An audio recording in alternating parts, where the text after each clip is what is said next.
So எங்களுடைய மெயினாக இது வந்து கரும்பு புதிய பயிர்களை உற்பத்தி செய்யணும்.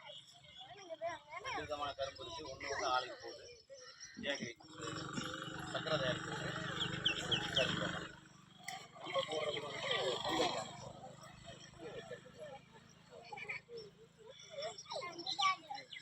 முக்கியமான கரும்பு வந்து ஆலை கரும்பு தான். ஆலை கரும்பு தான் எல்லா இடத்துலையும் போடுறோம். அதான் நிறைய ஆலைக்கு ஒரு நாளைக்கு கிட்டத்தட்ட 5000 டன் 10,000 டன்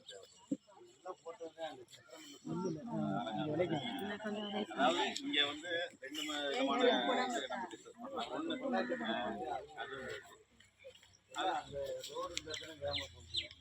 இல்லைங்க ஐயா பேச்சு முடிக்கிட்டு அவரை சொல்ல தரனா நான் ஒரு கருத்து நானும் 2 விதம். ஒன்று தமிழ்நாட்டில் கொஞ்சம் ஏரியா